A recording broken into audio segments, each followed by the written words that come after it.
Bonjour André. Bonjour David. Écoute, j'avais déjà entendu parler de toi suite à un podcast que j'ai fait avec Nicolas Aignan, un très très bel épisode par ailleurs, qui avait cité la méthode Festen comme une de celles qu'il utilisait pour dissoudre ses peurs. Et récemment, comme je te le disais, j'ai un auditeur qui m'a écrit en me disant que ton travail l'avait énormément aidé à se libérer de ses peurs et à devenir un homme nouveau. Et m'a encouragé à t'inviter sur ce podcast pour partager au monde ta méthode et ton travail. Donc je suis très très content de te recevoir aujourd'hui. Avant qu'on rentre dans le vif du sujet, j'aime bien commencer par ce que j'appelle un petit tour d'inclusion. C'est encore une idée de Nicolas Aignan. Et le principe, c'est simplement de partager quelque chose de chouette qui t'est arrivé cette semaine, ou à l'inverse, quelque chose d'un petit peu négatif que tu aimerais déposer avant de démarrer cet échange. Euh, c'est une bonne question déjà par laquelle tu commences. Cette semaine, je peux dire que ce qui me marque le plus, c'est la lumière qui est en train de gagner le monde, alors qu'on a l'impression que c'est l'inverse. Il y a quelque chose de la lumière qui est en train de se répandre sur Terre, où il n'y a jamais eu autant d'âmes lumineuses en action et efficaces, alors que tous les médias voudraient nous montrer le contraire. Oui, pour ajouter un petit mot de contexte, on est en pleine invasion de l'Ukraine par la Russie à la sortie du Covid. Donc effectivement, c'est peut-être une période qui pourrait sembler plutôt noire que lumineuse. Mais, Ouais. euh, mais donc du coup, toi, tu l'aperçois complètement différemment. Ah oui, complètement, complètement. C'est vraiment quelque chose qui se passe en ce moment sur le monde, une déferlante de lumière. Mais après, comme on dit en coaching, et comme je l'enseigne dans ma méthode, c'est ce à quoi je porte attention devient ma réalité. Et évidemment, si je porte attention, je raconte souvent l'épisode quand il y a eu les attentats du Bataclan. Euh, j'ai eu dans les jours qui ont suivi un nombre d'appels très important de mes clients qui étaient, mais en mode dépression, qui étaient choqués, qui étaient pas bien. Et donc, voilà, quand ils m'appellent à l'aide, je les remets d'aplomb. Et en fait, ils avaient tous un trait en commun, tous. Ils étaient restés suspendus devant les médias, tous. Ah oui, ça m'étonne pas. D'ailleurs, j'ai bien vu ceux qui passaient leur journée devant la télé, devant BFM TV pendant la période du Covid, à quel point ils l'ont mal vécu, comparé à moi qui, par ailleurs, n'allumais pas la télé et donc me suis préservé un petit peu de toutes ces ondes négatives et qui ai pu continuer à vivre ma vie de façon relativement normale, malgré les quelques restrictions qui nous étaient imposées. Oui, c'est ça, parce que c'était des restrictions qui nous étaient imposées de l'extérieur. Toi, j'imagine quand on était sous la peste noire de 1500 et quelques, là, tu voyais des gens qui tombaient comme des mouches autour de toi, toi. La moitié de l'Europe a été rasée. Euh, Là, si tu n'avais pas les médias pour t'en parler, qu'est-ce que tu voyais? Bah rien, Le rien du soleil tout. brillait toujours dehors. Voilà. Bon, Ça, ben, mais en tout cas, ouais, c'est intéressant. On reviendra un petit peu sur ce mindset, cette loi de l'attraction, etc. Pour ma part, mon petit check-in, j'ai passé 3 jours là à Tignes, à la neige. J'adore la montagne. Je te le disais tout à l'heure, j'aimerais bien aller habiter au bord du lac Léman. J'en parle souvent dans ce podcast, me reconnecter un petit peu plus à la nature, etc. Et donc j'étais content de faire cette petite parenthèse de ski et en même temps de permettre à ma fille, qui a 15 mois maintenant, de découvrir la neige. D'ailleurs, on s'est amusé à la mettre dans une luge et puis à accrocher la luge au chien des parents de ma femme et à le faire courir. Donc c'était assez marrant jusqu'au moment où il a commencé à dévier un petit peu de la piste et que j'ai dû courir et me jeter et plonger en avant pour attraper la corde et éviter qu'elle se mange un poteau. Et donc de justesse, j'ai réussi à la sauver, mais j'ai vu le regard un petit peu interloqué d'autres personnes qui étaient là sur cette piste de luge et qui devaient se dire c'est quoi ces parents indignes. Mais en tout cas, ça nous fait une belle petite anecdote et un souvenir amusant à raconter. cool. Et alors, toi, qu'est-ce qui t'a donné envie de t'intéresser un petit peu au potentiel humain, à cette idée d'aider les gens à se libérer de leur peur et à tout ce qui les entrave? C'est le croisement de plusieurs choses. Le croisement d'une histoire personnelle, difficile à mon enfance. Ma nature d'enseignant et mon histoire professionnelle. Personnellement, je suis né dans une sorte de drame, dans ce qu'on appelle un secret de polichinelle, puisque mon père n'était pas mon géniteur et que tout le monde le savait sans en parler. C'est-à-dire que je le savais sans le savoir. Et je suis né, j'ai grandi dans la peur d'être éjecté de ma famille. J'avais peur d'entendre une phrase que j'ai retrouvée bien longtemps après, bien sûr, j'en avais pas conscience, mais j'avais peur d'entendre: toi, si t'es pas content, tu retournes d'où tu viens. Et donc ça a marqué ma vie d'une empreinte terrible, bien que dans la réalité, il y avait absolument rien. J'étais pas un enfant maltraité, voilà, j'étais plutôt choyé même. Mais à l'intérieur de moi, j'ai construit le mensonge que j'étais personne. Parce qu'en fait, j'avais 0 père et j'en avais 2. Et donc ça a vraiment impacté ma vie. Par ailleurs, j'ai toujours eu une âme d'enseignant. J'ai des souvenirs, je sais pas, j'ai peut-être 5-6 ans, où je suis en train de me demander si je devais enseigner à un Esquimau ce que c'était une table, comment je m'y prendrais. Et donc voilà, j'ai toujours vécu, toujours pensé, toujours construit ma réalité autour de ça, comment enseigner, en me plaçant du point de vue de la personne qui est en face, c'est-à-dire qui comprend pas. Parce que, je sais pas si tu as remarqué, mais les gens ont tendance à expliquer comme si les autres savaient de quoi on parlait. Un peu comme les petits-enfants, tu sais, qui vont au cinéma, et quand ils reviennent, on leur demande: alors c'était comment ce film? Oh ben, il y a le méchant qui prend le gentil et puis il raconte n'importe quoi, quoi. Tu vois, impossible de comprendre. Et donc moi, j'ai toujours eu cette intelligence-là et cette envie. Et puis, c'est un peu le mélange des deux qui m'a amené professionnellement à devenir éducateur spécialisé, puis formateur, puis coach. Et puis, quand j'ai commencé une psychanalyse pour résoudre mes problèmes, j'ai inventé, grâce à moi, grâce à mon psychanalyste et grâce au film Festen, j'ai inventé une méthode pour me libérer, moi, de la souffrance que j'éprouvais et que il y avait rien de faisable sur Terre qui pouvait m'en libérer. Et donc, j'ai inventé un truc et ça a marché. Tu avais déjà conscience que toutes tes peurs et tes souffrances, étaient dues à cet événement, ou à ce secret de polichinelle que tu avais vécu lorsque tu étais enfant? Non, non, enfin, c'est ça qui est terrible, c'est que, quand je pourrais dire en psychanalyse, c'est par un rêve que j'ai fait, que j'ai retrouvé, et là, quand ça a descendu, j'ai reconnu que je le savais depuis toujours. Mais j'avais tout ce qu'il fallait pour le savoir, sauf que je détournais le regard à chaque fois. Et donc, il m'a fallu déjà traverser ça. Ensuite, il m'a fallu me libérer. Et puis ensuite, il a fallu que je comprenne a posteriori ce qui s'était passé à l'intérieur de moi pour que le changement puisse s'opérer. Et tu penses que toutes les peurs qu'on peut avoir adultes, donc par exemple, des peurs très simples comme, celle de parler en public, le sentiment, la peur de l'imposteur, tu vois? Ou même des peurs beaucoup plus entre guillemets «irrationnelles», qui sont de, je sais pas, d'avoir peur des insectes, des souris et cetera. Tu penses que tout ça est toujours lié à des traumatismes qu'on a vécu enfant? Tous, tous. Alors, je mets un bémol, il peut y en avoir qui viennent du transgénérationnel, ce qu'on appelle donc soit les vies antérieures. Il y a des passerelles entre notre vie et les autres incarnations qu'on a eues. Et régulièrement, moi, j'ai aidé des gens à libérer, puis je me suis libéré de passerelles comme ça.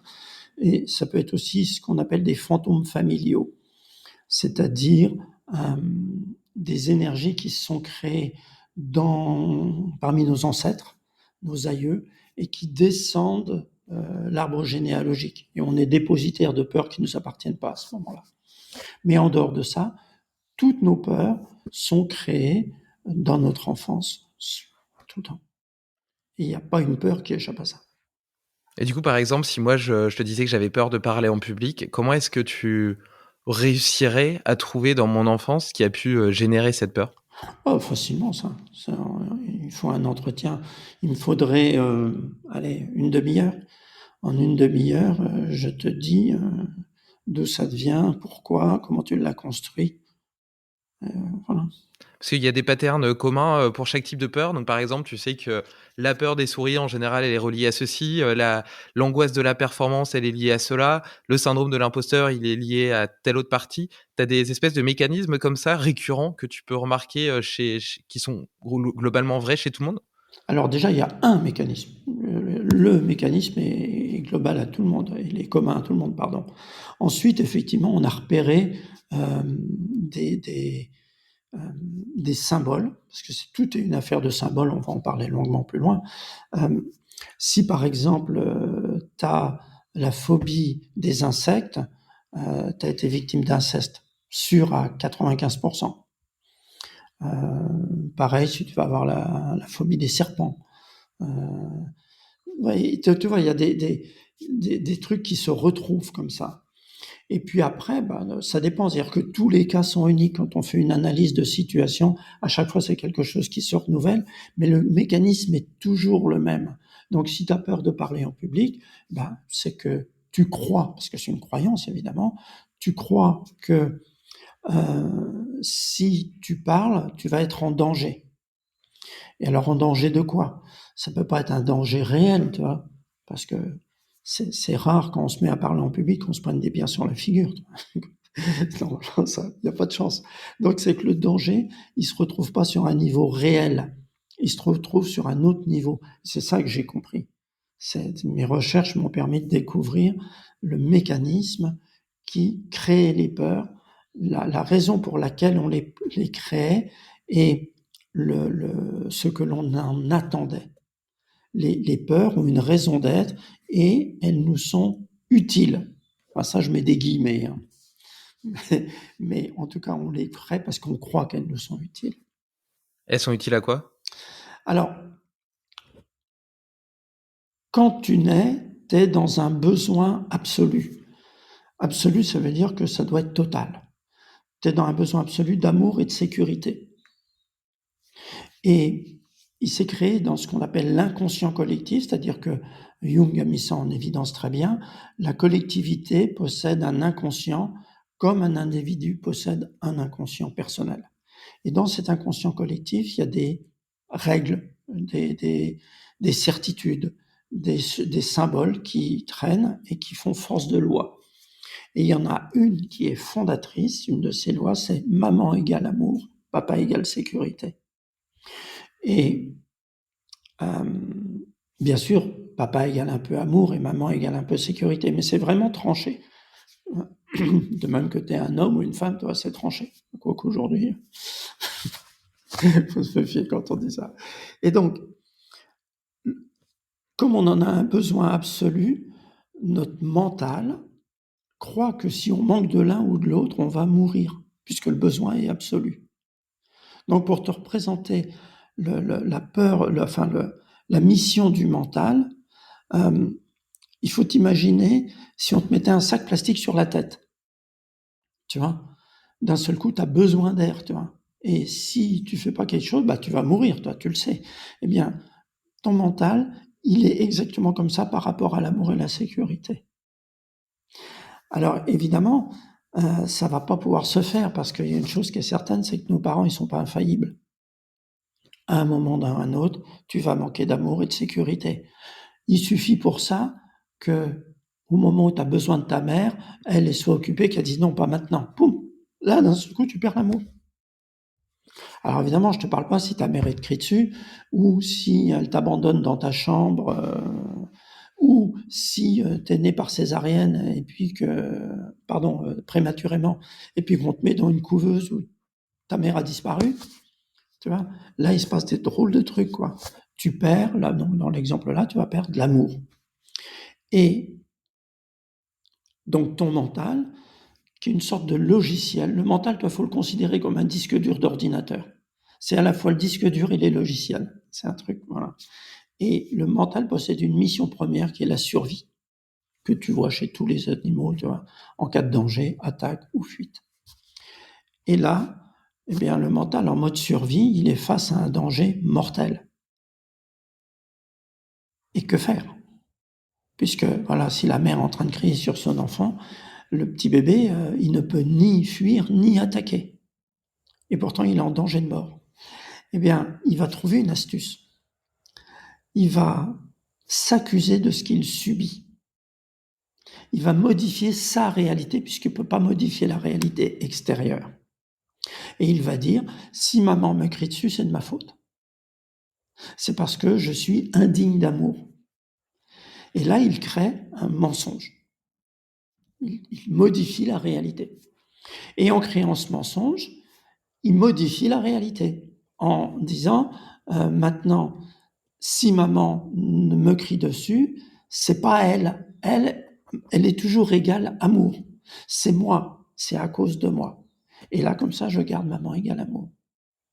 J'ai créé un mensonge, et en créant ce mensonge, je crée une peur. Je crée la peur de ne plus recevoir l'amour. Et toutes les peurs sont créées comme ça. Toutes. Tu pourrais faire la même démonstration avec le pendant masculin qui est la sécurité?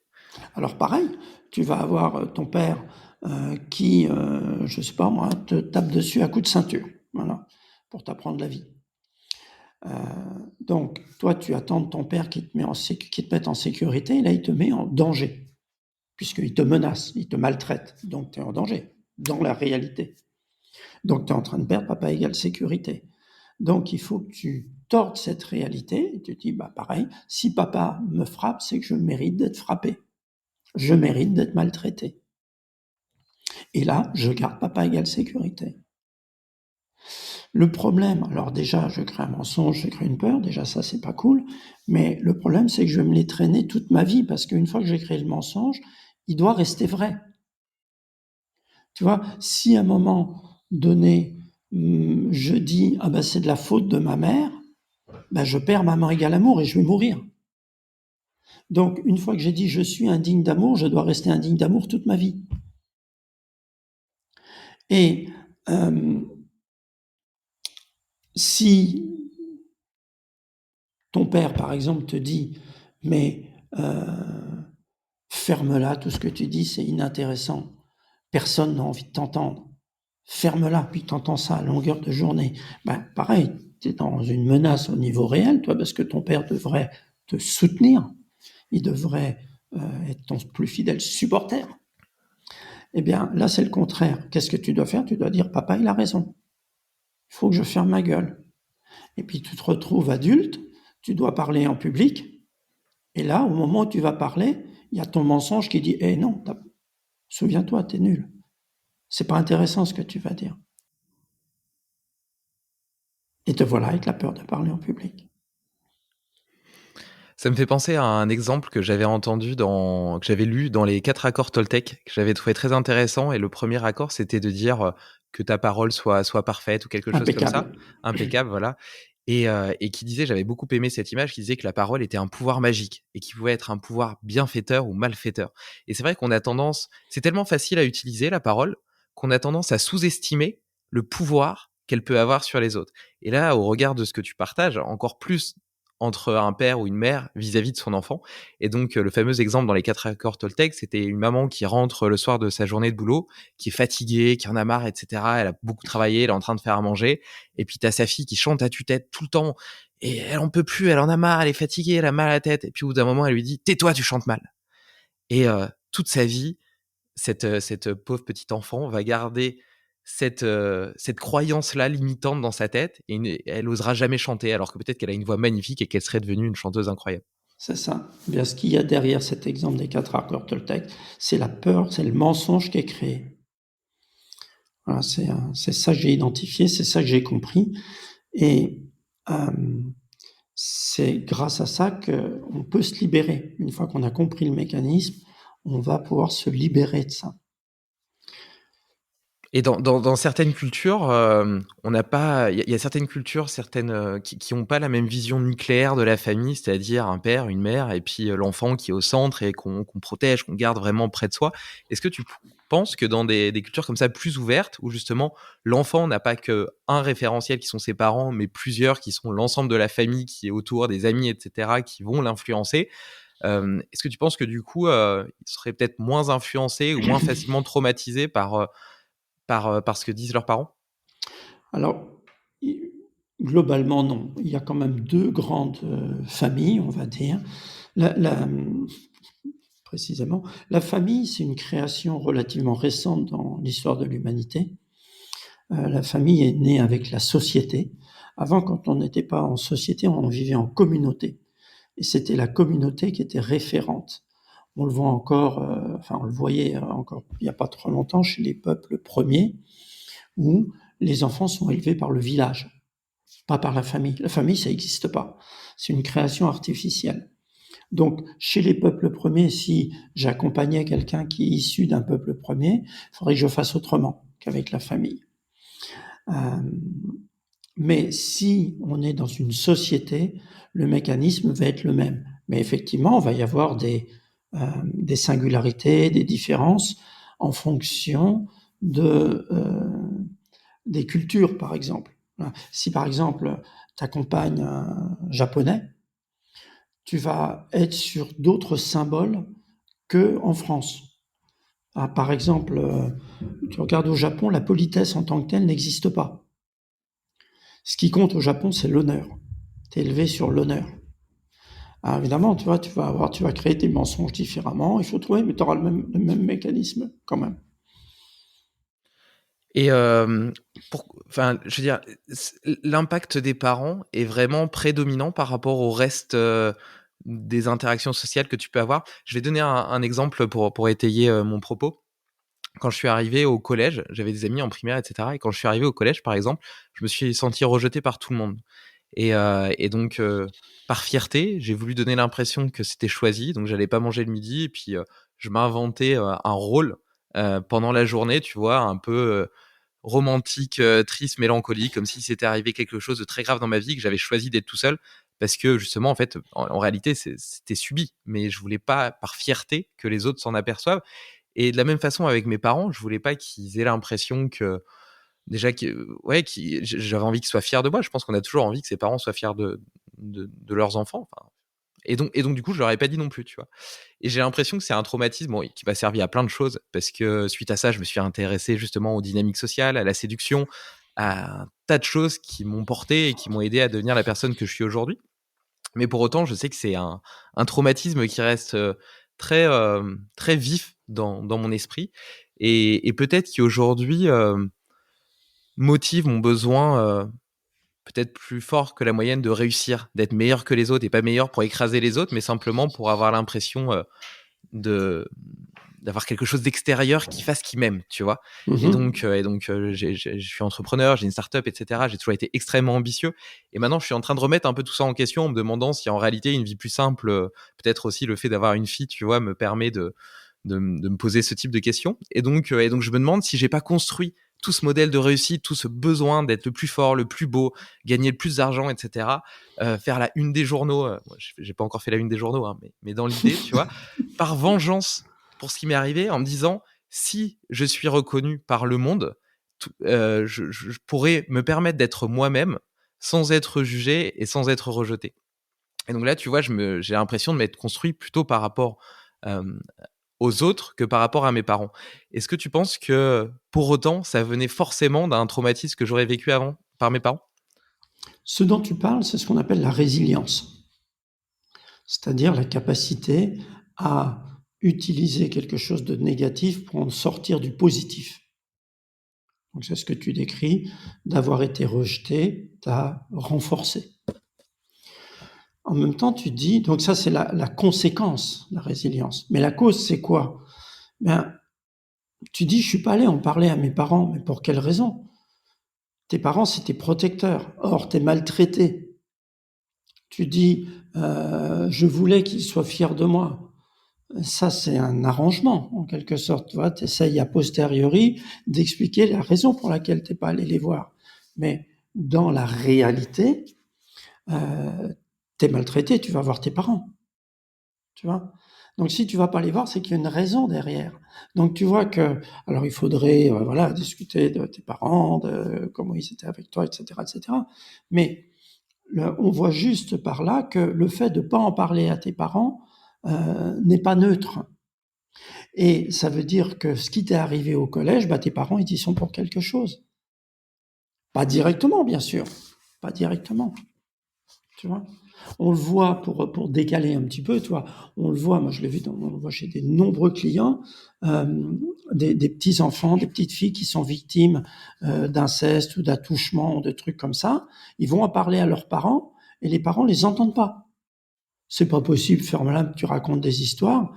Ah, t'imagines un peu comment tu te structures parce que tes parents, tu sais que tu peux pas compter dans la réalité sur tes parents, alors que au niveau des symboles, tu dois rester avec maman égale amour, papa égale sécurité.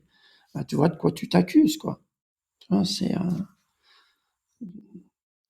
Et là, du coup, on arrive dans des cas un petit peu extrêmes, quelque part, mais en fait, si tu veux, j'ai l'impression que, comme tu le disais, les parents sont jamais infaillibles, et donc même en étant les plus bienveillants du monde et sans problème particulier et gravissime, tu feras probablement forcément au bout d'un moment une erreur qui remettra en cause les croyances de ton enfant et qui l'obligera justement à générer des peurs. Enfin, c'est ce que je pense comprendre de ce que tu partages.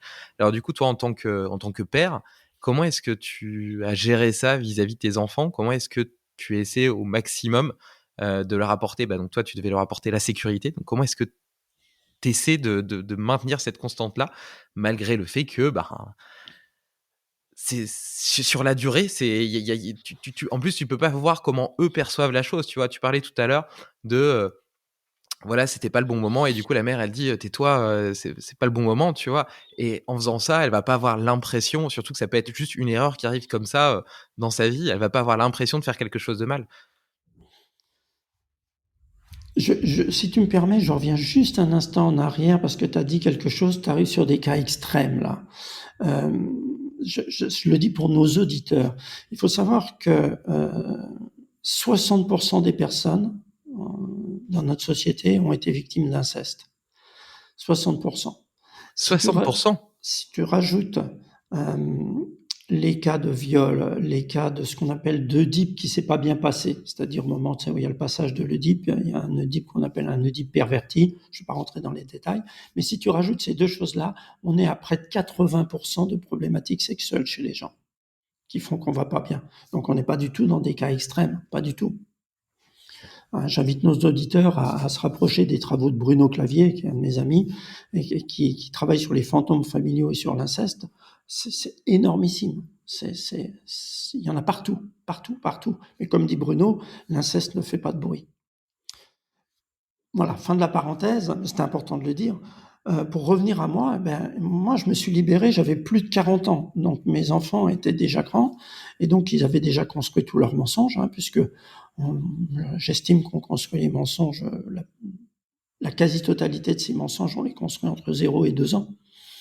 Donc, ils avaient déjà tout construit. Comment ça se passait? Eh bien, dans la réalité, j'étais éducateur déjà, donc je savais ce que c'était un père, et je faisais le père. C'est-à-dire que j'avais de l'autorité, j'étais présent, je soutenais, tout ça. Je faisais le père, mais je n'étais pas le père. C'est-à-dire qu'à l'intérieur de moi, il n'y avait que du vide. Il n'y avait que ce mensonge qui me disait, sans que j'en ai conscience, qui me disait, je ne suis personne, je n'ai pas le droit. Je n'ai pas le droit de désirer pour moi, j'ai pas le droit d'exister, j'ai pas le droit de réussir, j'ai le droit de rien. Et donc, ce que je véhiculais, bien, c'est ce vide. Mes enfants, ils ont grandi dans ce manque d'un père plein. Et j'ai identifié bien plus tard qu'hélas, dans notre société, dans tous les accompagnements que je fais, j'ai vu une fois un de mes clients qui n'avait pas un père vide. Tous les pères sont vides aujourd'hui. C'est quoi Vide, être un père vide? eh bien, c'est sur cet autre niveau qui n'est pas le niveau de la réalité, qui est le niveau qu'on appelle le niveau symbolique. Un père, il est rempli d'une flamme. C'est cette flamme qui fait qu'un homme est un homme. Tu vois, on a des expressions dans le langage populaire qui disent, t'es un homme ou t'es pas un homme? Tu vois? Ou, bon, t'as des burnes ou pas? Tu vois? Être sévèrement burné, être toi, tous ces trucs-là. Eh bien, c'est des expressions qui essayent de nommer l'innommable. Et cet innommable, c'est cette flamme qui est à l'intérieur de chaque être masculin. C'est une sorte de flambeau qui est transmis de père en fils.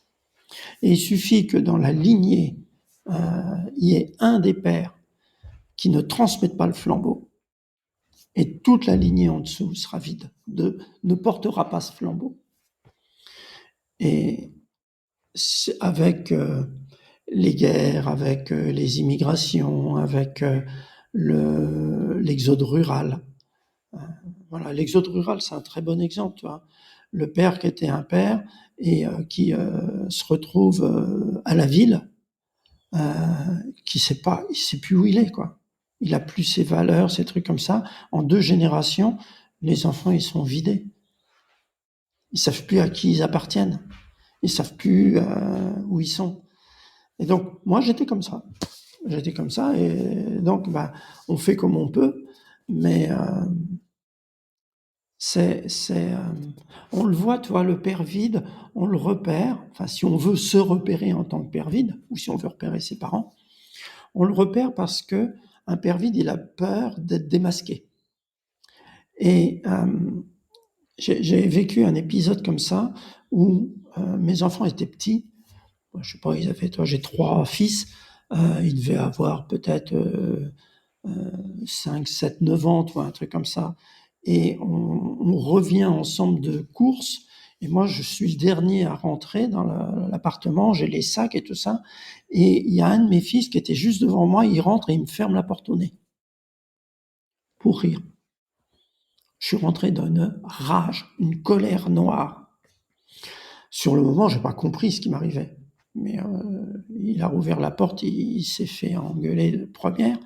Et c'est que bien plus tard, quand j'ai compris cette histoire de père vide, ce que ça signifiait, c'est que ce geste était un symbole. C'est-à-dire que c'était comme si mon fils me disait, papa, t'es une couille molle, t'es vide. Tu vois. Et ça, voilà, ça c'est un exemple. Les pères vides ont peur d'être démasqués. Et ils vont soit fuir, soit attaquer. Parce que quand on est en danger, soit on fuit, soit on attaque. Dans cette question de père vide, j'ai l'impression qu'au fond, c'est quand même un problème d'estime de soi. Alors, l'estime de soi va être une conséquence, pas une cause. La cause, ça va être le père vide. L'estime de soi est une conséquence. Comme je suis vide, je ne peux pas m'accepter. Comme je suis vide, je ne peux pas m'aimer. Comme je suis vide, je ne peux pas avoir confiance. C'est parce que l'estime de soi, c'est ces 3 choses-là additionnées. Et tu le présentes sous le prisme de la parentalité, alors qu'on pourrait peut-être penser que c'est une crise du soi de façon générale, même indépendamment du fait d'avoir des enfants. Si t'es un père vide, c'est que t'étais un homme vide avant, non? Absolument, Et potentiellement, absolument. peut-être pour une femme aussi, c'est peut-être aussi une crise un petit peu qu'on a aujourd'hui de pas savoir comment être aligné avec soi-même, pas savoir qui on est, pas savoir ce qu'on veut. Alors c'est effectivement, c'est un manque en soi. La société est une société d'hommes vides. Simplement, elle n'est responsable, un homme n'est responsable que de lui-même. À partir du moment où tu as des enfants, tu deviens responsable de tes enfants. Tu vois, c'est ça la différence, c'est juste ça. Mais effectivement, notre société est remplie d'hommes qui ne savent pas qui ils sont. D'ailleurs, tu le vois, et pas que chez les hommes, mais aussi chez les femmes. Je ne sais pas si tu as remarqué la vague de tatouages qui déferle sur notre société. Tout le monde est tatoué. Pourquoi les gens se mutilent? Pourquoi est-ce que les gens mutilent leur corps? Parce que quand tu te tatoues, tu te marques quelque chose. Sur ton corps, tu te graves une identité. Les êtres humains actuels sont dans une recherche perpétuelle d'identité, sans avoir conscience qu'ils sont en recherche identitaire. C'est ça le plus terrible. Tu vois, quelqu'un qui sait qu'il est en recherche identitaire, il va faire des choses, tu vois. Celui qui ne le sait pas, ben, il fait des choses inconscientes. C'est marrant, tu vois, moi j'ai le sentiment de savoir, qui je suis ou en tout cas, ce qui me fait vibrer et comment être aligné avec moi-même, depuis, peut-être, 2 ans donc je vais avoir 31 ans donc je l'ai découvert, à 28 ans, 28-29 ans. En fait, je pense que j'ai commencé à entamer ce chemin peut-être vers 26-27 et puis après il m'a fallu plusieurs années sur ce chemin pour me sentir aujourd'hui et peut-être que cette année, tu vois, quand je faisais mon bilan un peu 2021, du coup, là en janvier, et je me disais, c'est l'année de la découverte 2021 parce que j'ai l'impression pour la première fois de savoir qui je suis. Excellent. Et quel conseil est-ce que tu pourrais donner aux parents justement pour déjà éviter d'être un père vide et puis ensuite surtout éviter de casser cette transmission et donc de permettre de transmettre le flambeau à ses enfants. Eh bien, il faut se libérer de ses peurs et puis il faut récupérer ce flambeau. Parce que comme on n'a pas reçu ce flambeau de la part de notre Père, on doit se réallumer soi-même, se réallumer tout seul. C'est, tu vois, l'image, il y a une image très symbolique de ça. Quand Napoléon a été couronné empereur, tu vois, il s'est débrouillé pour que ce soit le pape qui vienne le couronner. Et au moment où le pape allait le couronner, il a pris la couronne des mains du pape et il se l'est posé lui-même sur la tête.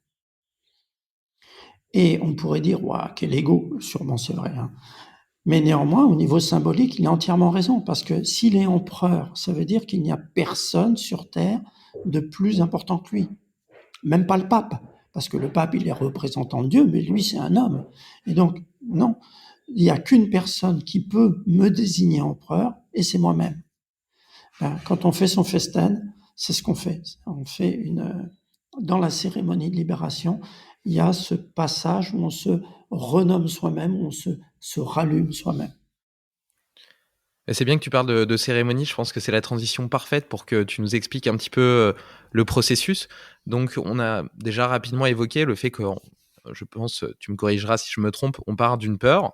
Ensuite, on essaie de creuser dans le passé, dans l'enfance, ce qui a pu la générer. Quel mensonge est-ce qu'on a pris avec soi-même pour garder nos symboles et qui a généré, dont la conséquence est cette peur. Et donc, quelles sont les étapes suivantes pour la dissoudre et s'en libérer? Alors, au début, donc, comme tu dis, il faut identifier les peurs. Les peurs, elles sont un peu comme un arbre. Tu as un tronc, ça, c'est ta peur centrale. Tu as une peur, voilà, tu as été victime d'inceste, ou tu as été maltraité, tu as été abandonné, tu as été, voilà, ça, c'est ta peur structurelle et fondatrice. Et puis, tu as les branches maîtresses de l'arbre qui sont les peurs secondaires. Et ces peurs-là, après, tu as les branchettes, et puis ça va aller jusqu'aux feuilles. Toi, tu en as plein des peurs. Ce qu'il faut, c'est identifier tes peurs fondamentales. Chaque être humain en a entre 15 et 20. Donc voilà, c'est le rôle de l'accompagnant à la méthode Charbonnier d'identifier ses peurs. Pour ça, donc, il y a un entretien d'analyse, et puis après, ça continue un peu dans les entretiens suivants, mais essentiellement, ça se fait dans l'entretien d'analyse, un entretien qui dure à peu près 2 heures, parfois un peu plus. Et dans ces 2 heures, on fait l'identification de ces peurs. Ensuite, on va préparer la cérémonie de libération. Et pour ça, la cérémonie de libération, c'est donc un acte symbolique qui repose sur la puissance des rituels. Pour comprendre la puissance des rituels, c'est bien de voir ce qui se passait chez les peuples premiers. Tu vois, quand un petit garçon allait devenir un homme, chez ces peuples-là, il n'y avait pas d'adolescence. Tu vois. L'adolescence, c'est une invention de la société aussi. Chez les peuples premiers, tu étais un enfant ou tu étais un homme. Et le passage se faisait instantanément lors d'un rituel. Eh bien, on va utiliser cette puissance des rituels qui est capable de transformer un enfant en homme, tu vois. Et donc, ce rituel, c'est la cérémonie de libération. Elle va se faire sous certaines conditions. Déjà, il faut rédiger un certain nombre de chapitres, un chapitre par peur. où dans le chapitre, la personne va écrire, va rédiger quelle est cette peur, d'où elle vient, pour quelles raisons elle l'a construite. Et puis, ensuite, la cérémonie va consister à rendre ses peurs à ses parents. Je m'explique. Si on revient au petit enfant qui se fait crier dessus par sa mère, il s'accuse, je suis indigne d'amour. Donc il crée un mensonge. Mais quand tu crées un mensonge, pour qu'il devienne vrai, il faut que tu puisses y croire, tu vois. Or, le petit enfant, s'il regarde à l'intérieur de lui, comment peut-il croire qu'il est indigne d'amour? S'il regarde en lui, il n'est que pureté. Il ne peut absolument pas croire à ça. Donc il doit, son mental, toi, doit faire quelque chose de supplémentaire. Et ce qu'il va faire, c'est que il va utiliser le lien qui le relie à ses parents. Toi, il y a un lien énergétique qui te relie à tes parents, et il va se saisir d'un morceau énergétique de sa mère, une part de sa mère, la part de sa mère qui ne l'aime pas. Parce que effectivement, il y a une part de la mère qui ne l'aime pas. Si sa mère, elle aimait son enfant à 100%, elle crierait pas dessus. Tu vois? Donc le petit enfant, il prend ce morceau, il le met à l'intérieur de lui. Et notre vie, elle est comme ça. Tous, nous avons des morceaux de nos parents à l'intérieur de nous, et ce sont ces morceaux qui nous dirigent. Toi, si on revient à la peur de parler en public, c'est ton père à l'intérieur de toi qui dit ferme-la. C'est pas toi qui es aux commandes. T'es pas aux commandes de ta vie. Et donc là, dans la cérémonie, eh bien, il va s'agir de rendre ces morceaux à ses parents. Donc, il faut savoir quels sont ces morceaux à rendre, et il faut que les parents soient là. Et on va les représenter. Alors parfois ils sont là en vrai, on va dire, hein, si ça dépend des personnes. Il y a des personnes qui les invitent, il y a des parents qui acceptent, il y a des parents qui refusent. Mais la plupart des gens font cette cérémonie avec une présence symbolique, c'est-à-dire en présence d'une photo des parents, enfin de chaque parent, ou si le parent est décédé, en présence d'une bougie et d'une photo. Et donc, il va y avoir tout un cérémonial qui fait que la personne va lire ces chapitres et en présence de témoins. Parce que la cérémonie, en fait, repose sur le fait d'être public. Un rituel de transformation doit être public, doit être attesté socialement. Tu vois, comme le mariage, si tu es déjà allé dans un mariage civil, tu verras que les portes de la mairie sont toujours ouvertes. Si les portes sont fermées, le mariage est nul. Parce que le mariage est un acte public, et les portes sont le symbole de ce public. Et bien là, c'est la même chose. Donc, ce qui va attester ça, c'est la présence de témoins étrangers à la famille. Donc, il faut au moins 3 témoins, 3 personnes. Et là, la personne va lire ces chapitres, et au fur et à mesure qu'elle va lire ces chapitres, il y a une énergie colossale qui va monter dans la pièce. Et dans cette énergie colossale, la personne va rendre les morceaux à ses parents, et en retour, elle va reprendre ce dont elle s'est séparée. Hein, c'est le fameux « je me rallume moi-même », mais sur tous les plans. Par exemple, si je m'étais interdit de parler en public, je vais dire « papa, je te rends ta dévalorisation » et je reprends ma capacité à exprimer qui je suis, par exemple. Et ça, cette cérémonie, elle va durer 30, 45 minutes. Et c'est, si tu veux te représenter symboliquement, il y a un livre merveilleux pour ça, c'est Le Seigneur des Anneaux. Le Seigneur des Anneaux, tu vois, l'anneau du mal, l'anneau de Sauron, représente nos mensonges. Et si tu regardes dans Le Seigneur des Anneaux, Frodon, une fois qu'il a porté l'anneau, il s'habitue et ne veut pas s'en libérer. Eh bien ça, c'est nos mensonges, ce sont nos peurs. On ne veut pas se libérer de nos mensonges. On ne veut pas se libérer de nos peurs. Il y a une part de nous qui croit que si on s'en libère, on va mourir ou on va faire mourir nos parents. Et donc on ne veut pas. C'est ce qu'on appelle les résistances. Et Frodon, il va réussir à amener l'anneau jusqu'au volcan d'où il a été forgé, parce que sinon il est indestructible. Et ce n'est qu'en le jetant dans le volcan que là, l'anneau va le dissoudre. Mais si tu regardes dans le Seigneur des Anneaux, il n'arrive pas à le jeter. Il faut la présence de Gollum, son âme damnée, qui va lui bouffer un doigt au passage quand même, et qui va tomber avec l'anneau, et qui là fait que l'anneau va être dissous. Mais Frodon tout seul, il n'y arrive pas. Voilà pourquoi c'est difficile de se libérer de ses peurs comme ça, sans rien faire. Il faut une cérémonie. Et là, à la fin de la cérémonie, de façon magique, c'est instantané. Alors il y a une montée là, il y a une énergie incroyable. Les gens décrivent des émotions très souvent. Toi, c'est pas tout le monde, mais c'est les témoins, c'est pareil. Ils disent c'était incroyable. Et puis ça se finit toujours par une phrase rituelle. C'est et il en est ainsi. Et au moment où la personne prononce et il en est ainsi, instantanément, elle est libre. Aussi simple que ça.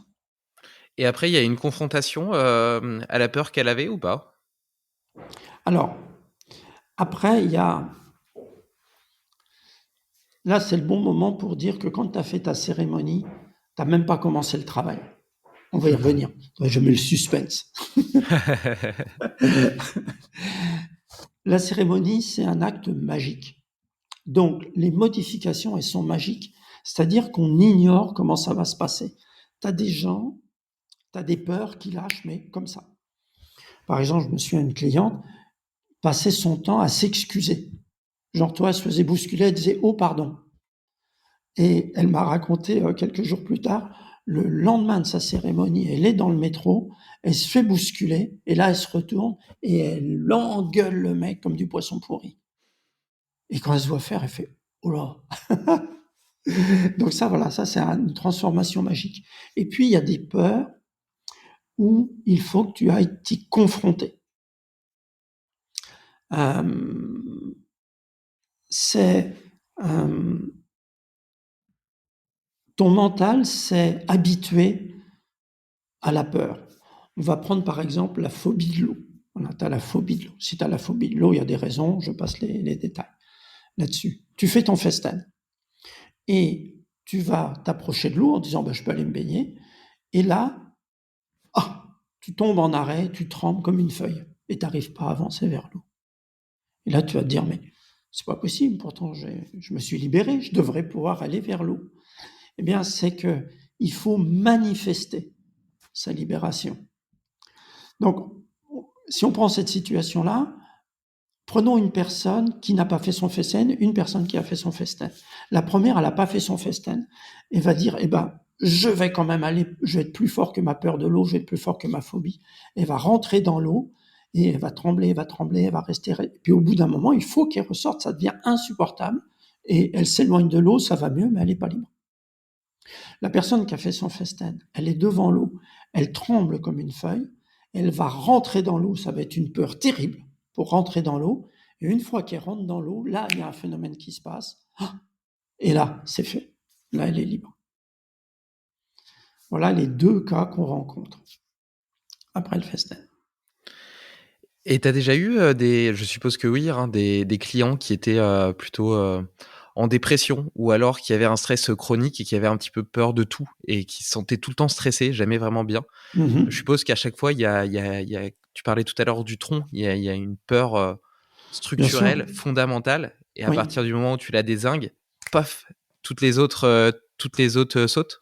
Alors pas toutes les autres, faut enlever les autres, un peu comme, mais t'enlèves la base, quoi. C'est-à-dire que si on faut le dire dans l'autre sens, si t'enlèves pas celle-là, t'arriveras pas à te libérer des autres. Tu vois, une fois que t'as enlevé celle-là, tu vas pouvoir te libérer des autres. Et donc, tu as déjà guéri des personnes dépressives, par exemple, Oui, par ce... les dépressions, les phobies, l'alcoolisme, il y a rien qui résiste au festin. Il n'y a rien qui résiste au festin. Ça, c'est joli. Je pense que ça pourrait faire un bon titre pour l'épisode.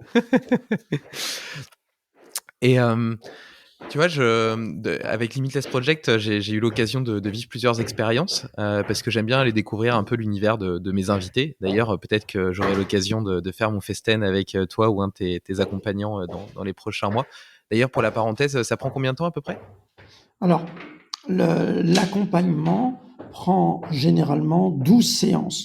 Pour arriver à son festen, il faut 6 séances, plus la séance d'analyse. Donc, tu fais une séance d'analyse et puis après, tu fais une séance par semaine. Donc, en un mois et demi, tu as fait ta cérémonie. Mais, je le répète, quand tu as fait ta cérémonie, tu as à peine commencé le travail. Donc, en fait, tu vas faire 12 séances. Quand tu as fini tes 12 séances, tu n'es pas totalement libre, mais tu as tous les outils, tu es autonome. Tu es autonome, on va en discuter certainement plus loin, de quels sont ces outils. Tu es Non, autonome mais pour pouvoir... tu peux les détailler maintenant, hein. Je reviendrai sur ce que je voulais dire après. Alors, ce qu'il faut dire, c'est que la méthode, le festen est la première étape de la méthode Charbonnier, mais que la méthode Charbonnier comporte 4 étapes. Et en fait, j'ai construit la méthode Charbonnier à partir du festen. C'est pour ça qu'au début, je l'appelais le festen, parce que c'était pour moi l'essentiel, tu vois, de se libérer de ses peurs. Et évidemment, une fois que je l'ai fait pour moi, je me suis libéré en 2001 et j'ai fait mon premier festen accompagné en 2007. Et donc, c'est au fur et à mesure que j'ai compris que cette cérémonie n'était qu'une première étape. Et quelle est l'étape finale? L'étape finale, c'est de plus avoir son mental aux commandes de sa vie, mais d'avoir son cœur aux commandes de sa vie. Parce que le mental, il faudrait d'ailleurs plus précisément dire le mental égo, tu vois, c'est-à-dire le mélange du logiciel et du disque dur, le mental égo, c'est juste une IA, une intelligence artificielle. Ce sont des pensées, puisque le mental est composé de pensées. Ce sont des pensées agglomérées, des millions et des millions de pensées, que ça devient tellement complexe que ça finit par former une personnalité. Cette personnalité, c'est ce qu'on appelle je. C'est ce que j'appelle André. Mais je ne suis pas André. Ça, c'est une fausse identité. Ma vraie identité, elle est dans mon cœur. Et l'étape finale, c'est d'arriver à vivre dans son cœur, à partir de son cœur, d'être guidé par son cœur et plus du tout par son mental. Ça, c'est la dernière étape. La première étape, c'est donc de faire son festen, parce que tant que tu es dirigé par tes peurs, même si on peut le dire comme je disais tout à l'heure, tu es dirigé par tes parents à l'intérieur de toi, tu risques pas d'être dirigé par ton cœur, parce que ton cœur, il est rempli de choses qui n'ont rien à faire là. Donc tu vas commencer par sortir tes parents de là. Tu vas sortir tes peurs de là. Et puis là, il se trouve que voilà, tu t'es libéré de tes peurs. Mais ton inconscient, ton mental inconscient est encore aux commandes. Ton mental, il est composé il a 3 parties en fait. Tu as le mental inconscient, le mental conscient inférieur et le mental conscient supérieur. Le mental inconscient dirige 95% de ta vie. Tant que tu n'as pas fait de travail sur toi, ça, alors tous les psys s'entendent sur ce chiffre. Hein. C'est pas moi qui le sors de mon chapeau. Tu n'es aux commandes de ta vie qu'à 5%. Alors que tu crois être aux commandes de ta vie, tu vois. Mais la façon dont tu t'habilles, dont tu te nourris, dont tu choisis ton amoureux, ton amoureuse, ton travail, tout ça, tu n'en es responsable qu'à 5% consciemment. Donc, ton inconscient est aux commandes de ta vie. Et dans un premier temps, il faut remettre ton conscient aux commandes de ta vie. Ça, c'est la deuxième étape de la méthode Charbonnier. Pour parvenir à ça, eh bien, il faut monter en conscience. D'ailleurs, si tu reprends dans toutes les traditions, toutes les traditions spirituelles, l'élévation n'est qu'une élévation en conscience. Hein. partout, tout le temps. Hein.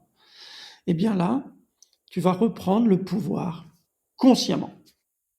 C'est-à-dire que tu vas travailler sur toi déjà émotionnellement. Il faut que tu deviennes intelligent émotionnellement. Parce que la plupart des gens, 99,99% des gens, on va prendre une marche, subissent leur émotion. C'est-à-dire qu'elles s'identifient à leur émotion. Par exemple, tu es en colère, tu dis « je suis en colère », du verbe « être ». Bah non, tu n'es pas une colère. Et pourtant, comme ils le disent dans le sud de la France, « oh, je suis colère !» Eh bien, parce que les gens où « je suis triste »,« je suis déprimé »,« je suis… » On ne peut pas être aux commandes de sa vie en étant identifié à ses émotions, en subissant ses émotions. Il faut reprendre le pouvoir sur ses émotions. Et pour ça, il faut comprendre que les émotions sont des messages. Une émotion, c'est un message que notre corps nous envoie. Donc, il faut que je sois capable d'identifier le message, de me désidentifier de l'émotion, et puis d'agir en fonction du message que j'ai reçu. Et ça, c'est un travail. C'est pour ça que la deuxième étape de la méthode Charbonnier, c'est ce que j'appelle la discipline du bonheur. Le bonheur, c'est de la discipline. Ça, c'est le Dalai Lama qui disait ça. Le bonheur, c'est de la discipline.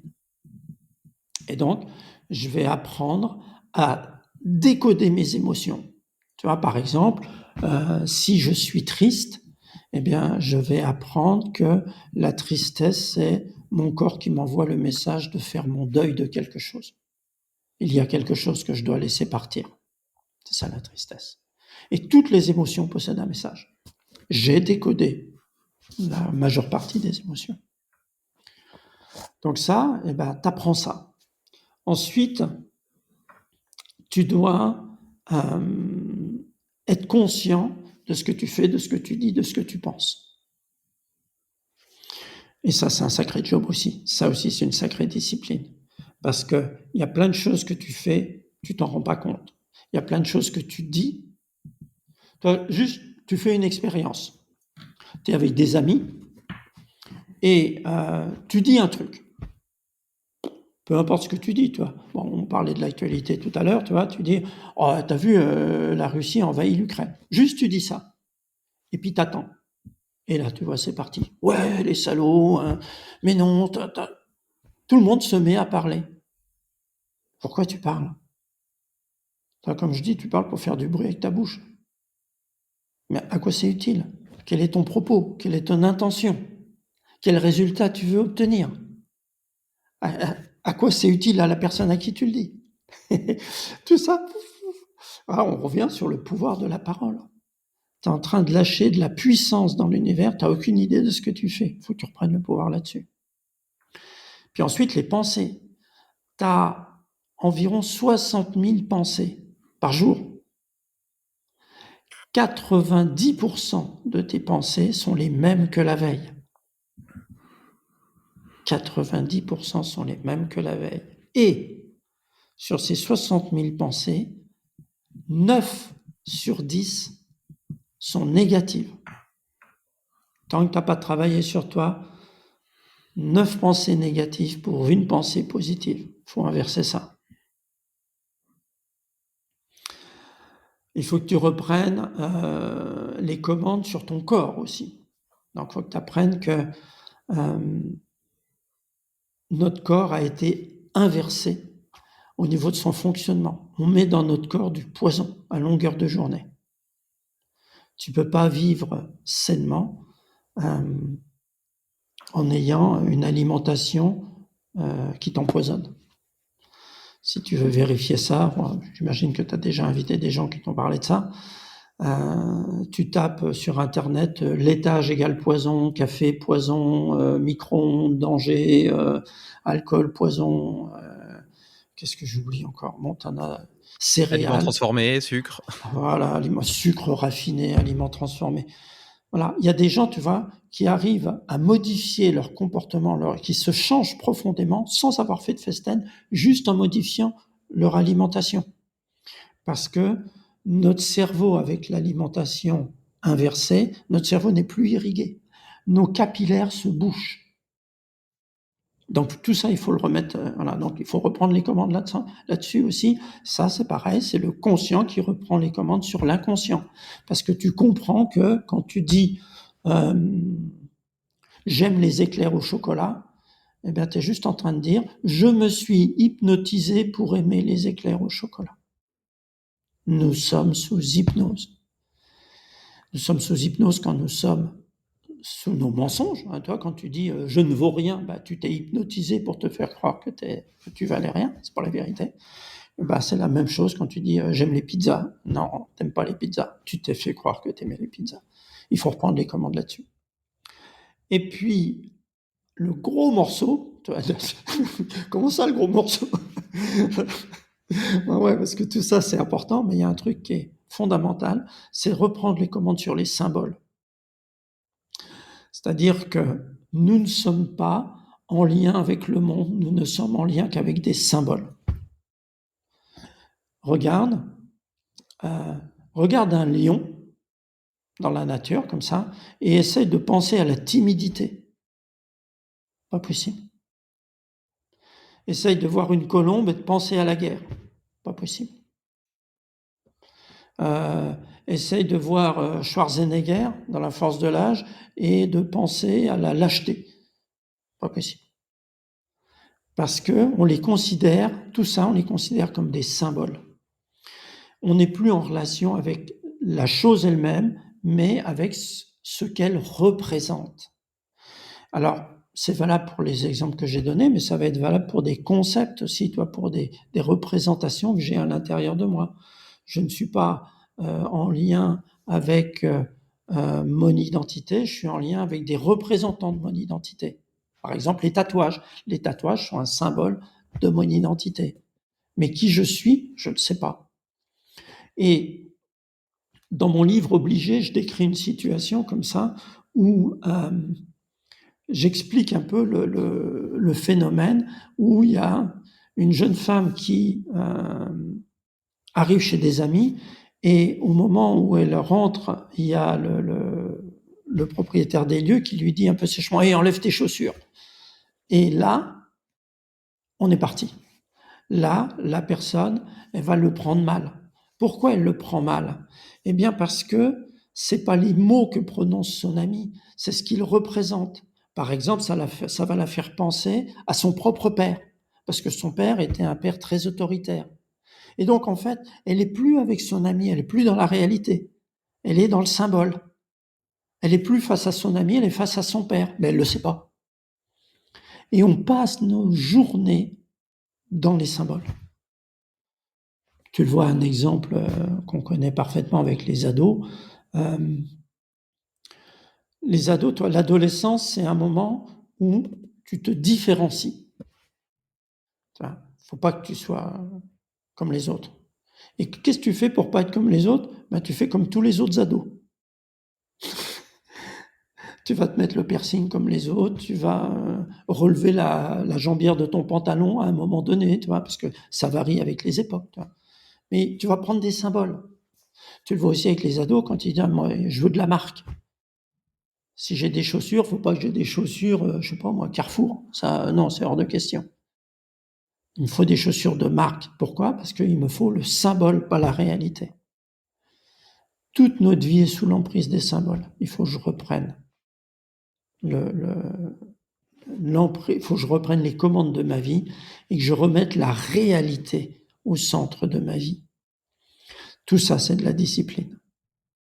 Alors on y arrive, comme le disait le chanteur Gilles Servat, ce n'est ni prodige ni facilité. C'est juste du boulot. Et d'ailleurs, la méthode Charbonnier est du travail, même la première partie, tu vois. Souvent, les gens, ils viennent, ils pensent qu'ils vont faire une thérapie. Non, c'est pas une thérapie que tu fais, c'est du travail. Et les gens qui sont dans une séance pour préparer la cérémonie, souvent, ils se mettent à raconter, puis à dire comment ils souffrent. Et là, l'accompagnant, il dit non, on arrête ça. Non, on n'est pas là pour ça. Ça, si vous voulez faire ça, allez vous allonger sur un divan. Mais nous, on est là pour travailler. Et donc là, quand tu as récupéré les commandes, ton conscient, eh ben, tu vas remonter vers 60, 70, 80, 90% de ton conscient va être aux commandes de ta vie. C'est-à-dire que tu sais pourquoi tu fais les choses, tu sais ce que tu veux vraiment. Là, tu es mûr pour la troisième étape. En vérité, tu commences à travailler la troisième étape aussi avant, ça se tuile, toi, ça se mélange un peu. Et tu vas faire passer les commandes, donc, de ton mental à ton cœur. Et c'est là que tu vas travailler ce transfert de commandes de manière à ce que ça soit ton corps qui est aux commandes, parce que maintenant tu sais écouter ton corps, tu n'es pas en train de dire j'ai envie d'une pizza, tu écoutes ton corps et ton corps il va te parler. Il va te dire par exemple fais-moi boire. Voilà, tu vas boire. Et là à ce moment-là c'est ton corps qui est aux commandes. Ou tu rentres, je sais pas moi, tu rentres dans un lieu et ton corps il te dit sors de là. Et là tu dois sortir, tu dois écouter ton corps. Donc ça c'est une des premières commandes que tu dois apprendre à écouter. Tu dois apprendre à écouter ton intuition. L'intuition, c'est l'intelligence de l'univers. En effet, nous sommes des antennes qui captons l'univers. L'univers est intelligence, une entité, une grosse entité. Et cette entité répond à nos questions. Quand on a une intuition, c'est qu'on a posé une question, même si on n'en a pas conscience. Et une intuition, on ne peut pas la définir, parce qu'il n'y a pas de mots. La seule définition qu'on peut dire d'une intuition, c'est qu'elle est toujours juste. Sinon, c'est pas une intuition. Donc, si j'apprends à écouter mes intuitions, je vais être guidé pas à chaque pas de ma vie. Je vais être comme si j'avais un pendule, tu vois, qui me dise oui, non, oui, non, oui, non, tout le temps. Et le troisième poste de commandement que je dois écouter, c'est mon cœur.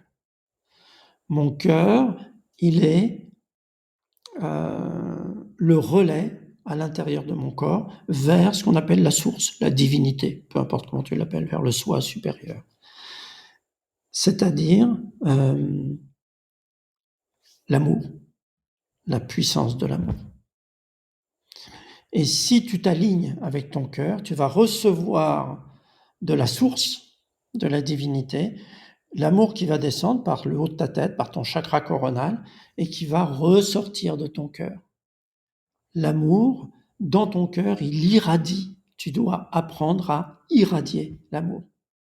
Quand tu arrives à irradier l'amour, il t'est impossible d'être malheureux, il t'est impossible de souffrir, il t'est impossible de te plaindre. Et là, tu as franchi la troisième étape. Eh bien, la quatrième étape, c'est d'apprendre à vivre avec ça, au quotidien. Fastoche, hein. En 12 séances, ça fait un sacré programme. Non, franchement, c'est magnifique. J'ai beaucoup raisonné avec tout ce que tu as partagé. Il y a beaucoup de choses sur lesquelles j'avais envie de réagir. Je vais certainement en oublier. Je vais d'abord faire deux petites connexions. La première par rapport au fait que 99%, 95% des décisions qu'on prend sont inconscientes. Je vous renvoie sur l'épisode avec Guillaume Mathias de BMO qui explique justement comment ça se passe d'un point de vue neurocognitif. Et c'est hyper intéressant. Et ensuite, sur la question de l'intuition, c'est Jean Rosy, c'est un autre épisode que j'ai fait qui disait que en écoutant son intuition, dans 80% des cas ou 90% des cas, on aurait raison. Donc apprenons à justement plus l'écouter et plus la suivre et plus lui faire confiance surtout. Ensuite, sur cette idée de reprendre un peu le contrôle de sa vie, de ses émotions, de sa parole. Pourquoi est-ce qu'on fait les choses? Pourquoi est-ce qu'on parle? Pourquoi est-ce qu'on fait ceci? Pourquoi est-ce qu'on fait cela? J'ai l'impression que, tu vois, il y a une citation que j'ai lue il y a pas longtemps que j'ai bien aimée, qui est que le groupe a plusieurs têtes, mais aucune cervelle. Et on a tendance à faire la même chose que les autres parce que notre voisin, il vit comme ça, notre collègue, il vit comme ça, nos amis vivent comme ça. Bah, du coup, on vit de la même façon sans se poser de questions. Et donc, ton exemple sur la pizza, il est assez probant, tu vois. On s'est complètement déconnecté des besoins physiologiques de notre corps et même de la question même de pourquoi est-ce qu'on parle, pourquoi est-ce qu'on partage ceci. Et d'ailleurs, est-ce qu'on partage un moment de qualité?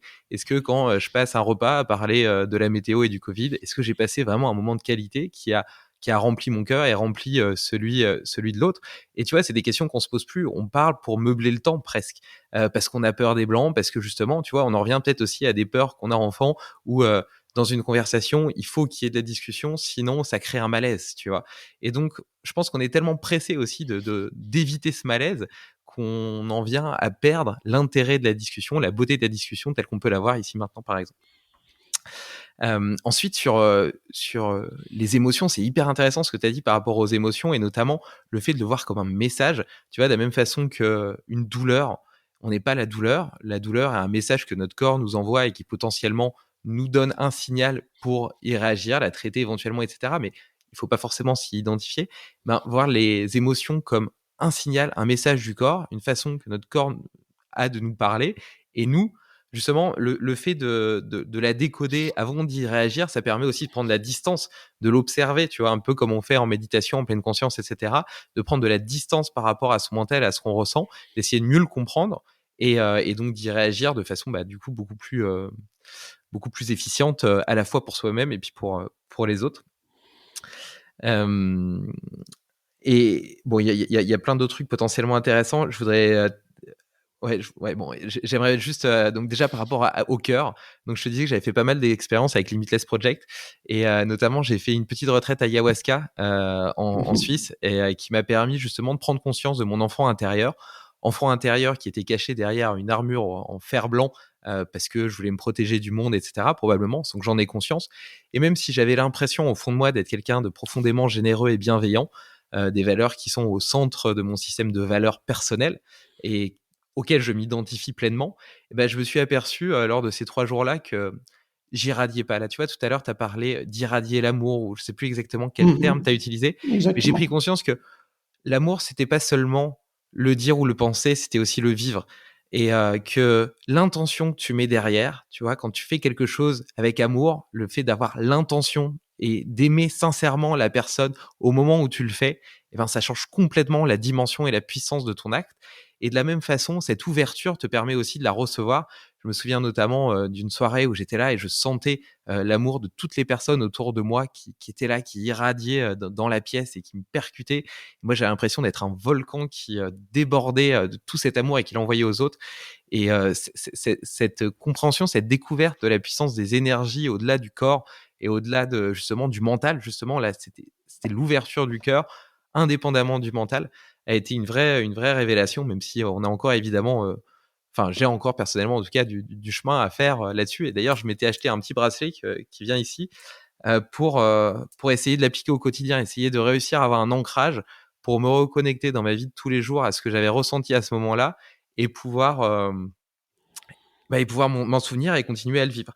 Et c'est peut-être là le plus dur, tu vois, une fois que tu as compris des choses, de réussir à les appliquer dans ton quotidien malgré le fait que l'homme est faillible, justement, et qu'il a ses émotions, qu'il a parfois son stress, sa fatigue, ses priorités.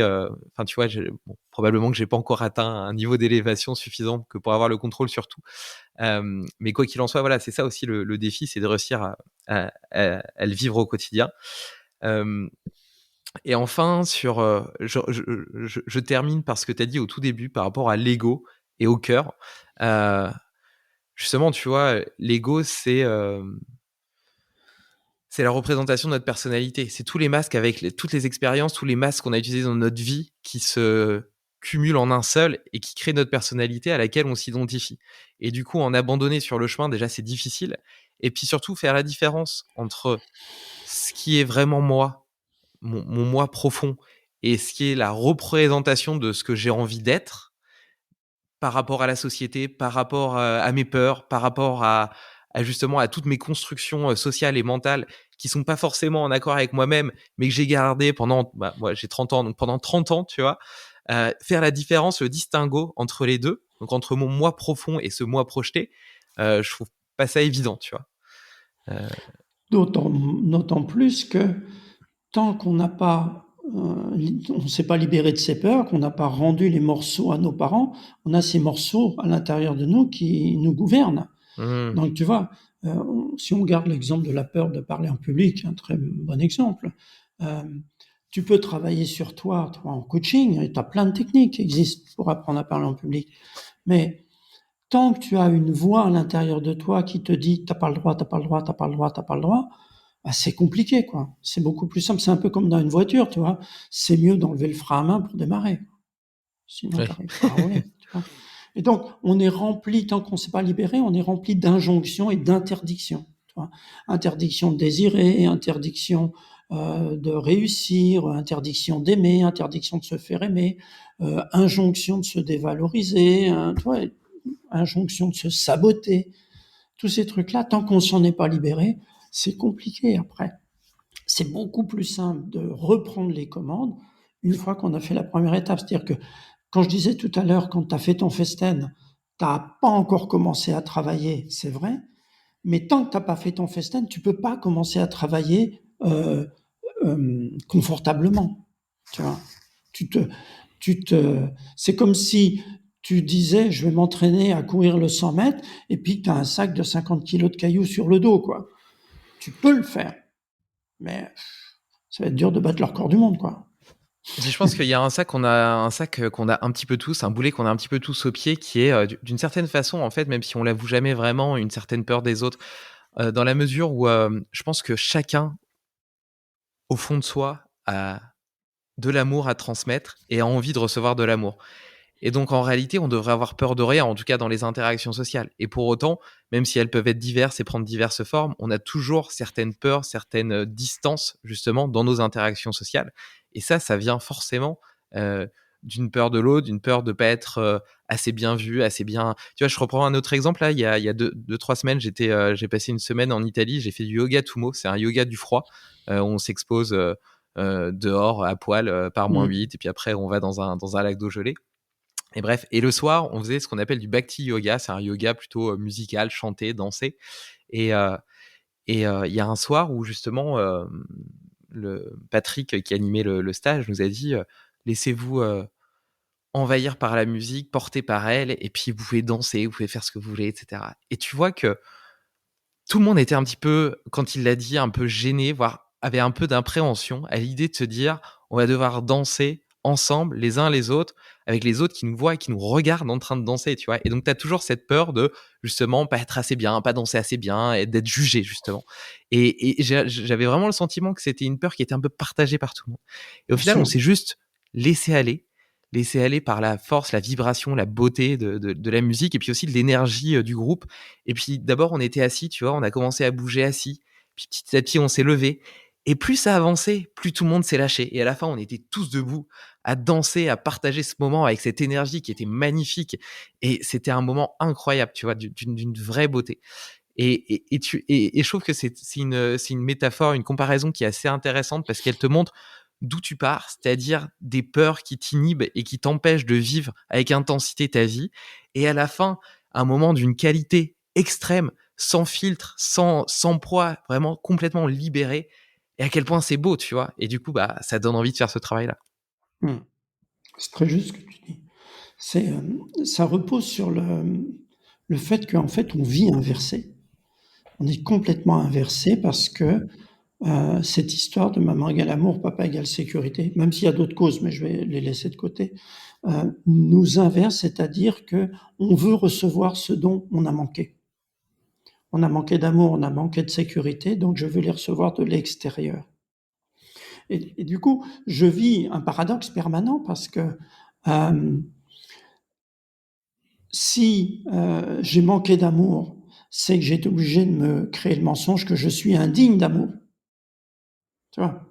Et en même temps, comme j'en ai manqué, je veux en recevoir. Mmh. Donc ça veut dire qu'au moment où si j'en reçois parce qu'on me le donne, il y a quelque chose en moi qui dit stop, arrête, t'as pas le droit d'en avoir.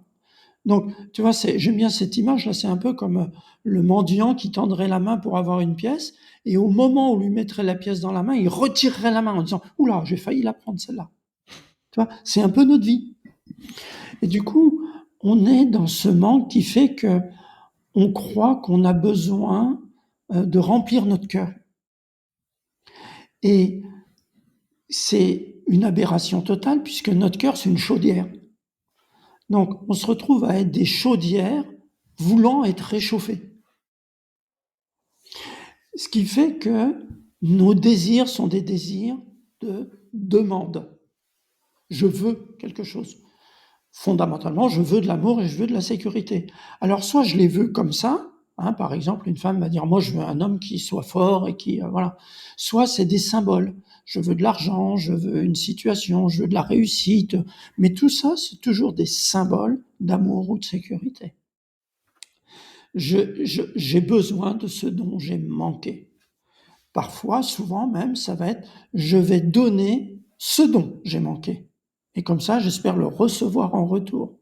Là, on est plus sur l'angle du sacrifice, mais il y a de nombreuses personnes qui font ça, qui donnent ce dont elles ont manqué. Et quand tu es dans cette vie-là, eh bien, tu cherches à remplir ton cœur.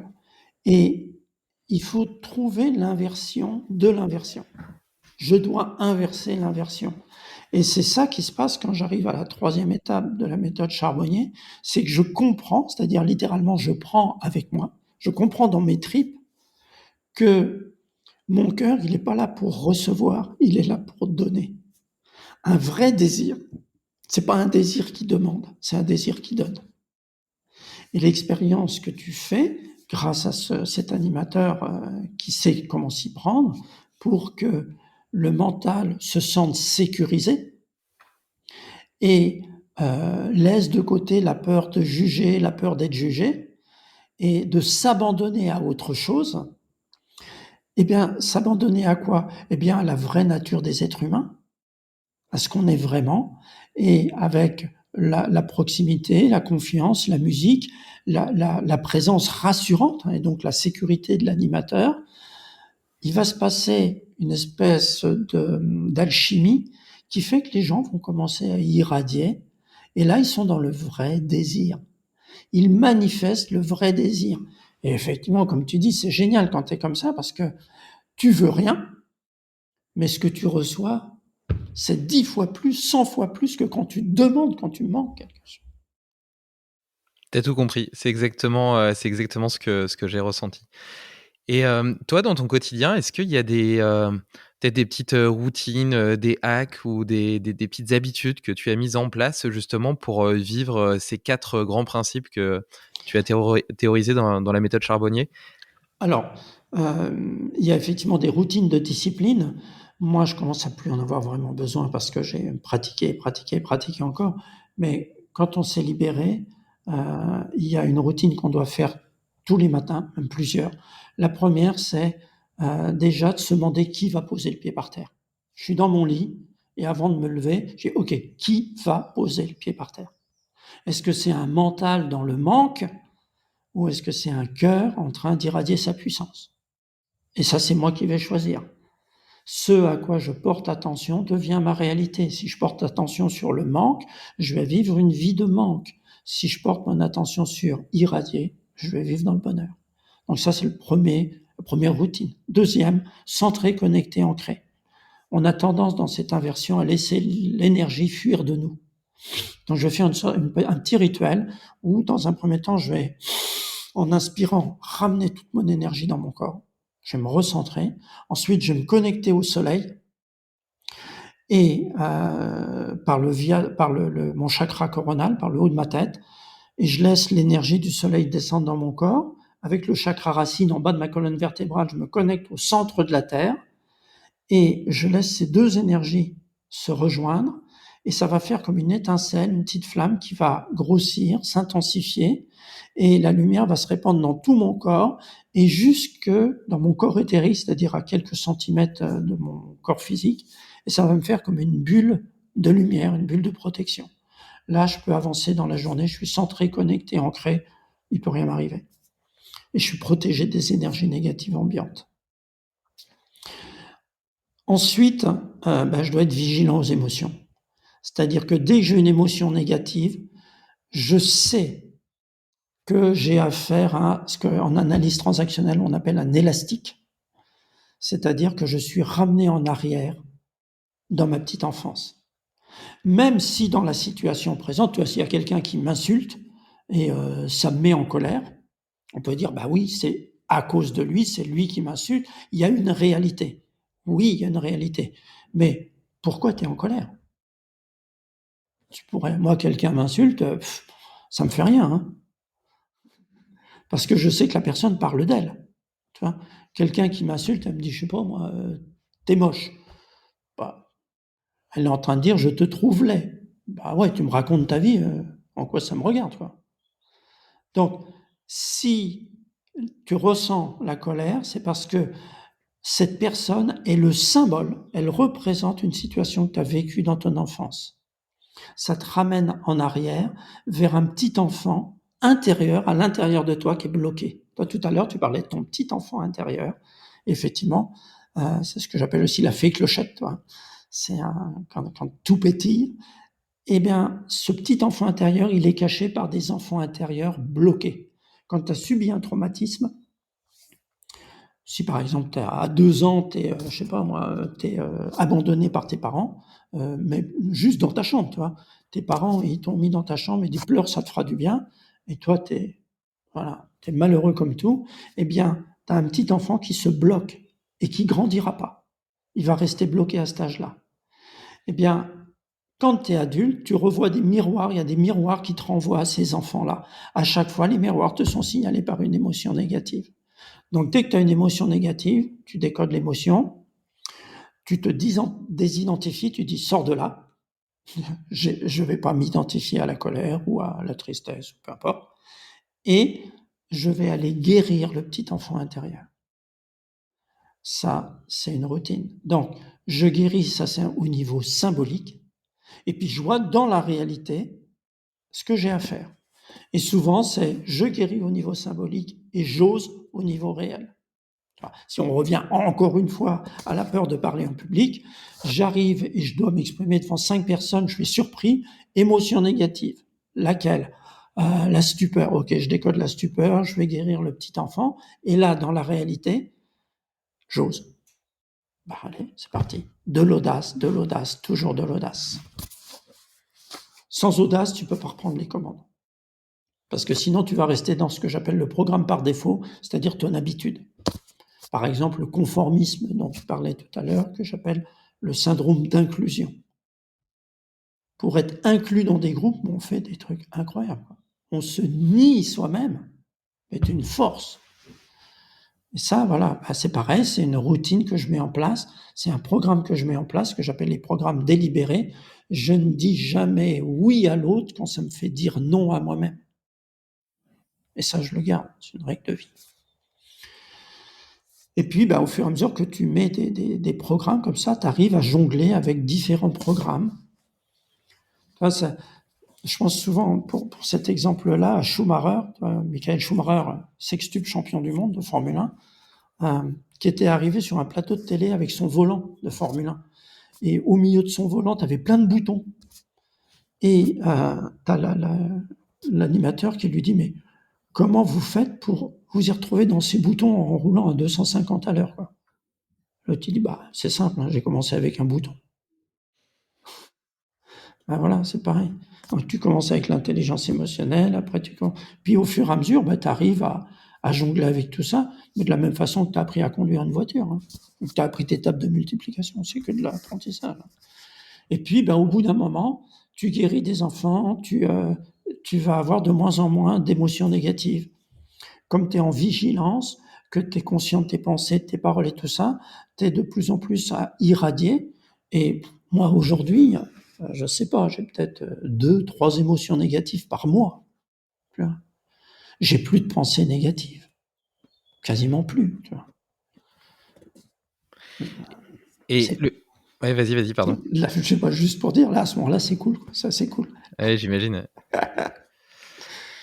Et le fait d'essayer d'être aligné avec toi-même en tout temps, c'est-à-dire que si ne pas faire des choses pour s'adapter au groupe et donc rester fidèle à tes valeurs, à tes choix de vie, à ce que tu as envie de faire, parce que tu vois, chacun a un peu son prisme de vie et la capacité d'adaptation de l'être humain justement pour se conformer au groupe, et aussi ça qui lui permet de collaborer, etc. Parce que chaque personne est différente, a son système de pensée, de croyance. Tu vois, là, par exemple, tu parlais de pizza tout à l'heure en disant que en soi, ton corps, il en veut pas de la pizza et que c'est toi qui te mens à toi-même quand t'en manges une. Tu penses pas que si du coup tu refuses de manger une pizza, tu risques de perdre un moment social de qualité avec des amis, par exemple? Alors, eh bien, c'est là que, tu vois, mon corps, il va me dire non. Mais je vais écouter aussi mon intuition et mon cœur. Parce que si effectivement je suis dans un moment convivial, je suis avec des amis, et il n'y a que de la pizza à manger, je ne vais peut-être pas leur faire une scène en disant t'as pas une branche de céleri, s'il te plaît, ou je sais pas quoi, tu vois. Je demande, et puis mon cœur, il va me dire, par exemple, il peut me dire non, juste tu dis que t'as pas faim, puis voilà. Mais il peut me dire aussi, ouais, vas-y, mange la pizza. Parce que mon corps, il a des capacités, lui aussi, de résilience physique, ce qu'on appelle l'homéostasie. Mon corps, il revient, il a de quoi traiter ça. Il a de quoi traiter ça parce que le reste du temps, je mange pas des pizzas. Donc une fois de temps en temps, je peux manger une pizza, c'est pas grave. Je peux manger de la viande, je peux manger. Y a pas de. C'est-à-dire que l'idée, c'est de pas vivre avec des principes. Si je vis avec des principes, je donne mon pouvoir à quelque chose d'extérieur à moi. Tu vois, quel que soit le principe, même si c'est un principe qui me semble élevé, tu vois. Je sais pas moi. Je, je, je discute pas avec les racistes. Ah, c'est comme ça, je discute pas avec les racistes. C'est un principe. Ben, ça veut dire que peu importe la personne que je rencontre, peu importe les circonstances, si la personne a des propos racistes, je mets fin à la conversation. Ouais, mais est-ce bien ce que requiert la situation? Hein, la question de reprise en main, la question de la méthode Charbonnier dans la deuxième partie, c'est que requiert la situation? Et là, que requiert la situation? Mon cœur, mon corps, mon intuition. C'est ça qui va me répondre. Et on sépare, tu vois, on vit dans la dualité. Et tu peux séparer les choses entre l'amour et la peur. C'est les deux grandes émotions. Tu peux séparer les choses entre la vie et la mort, entre la paix et la guerre. La vie et la mort, on appelle ça aussi Eros Thanatos.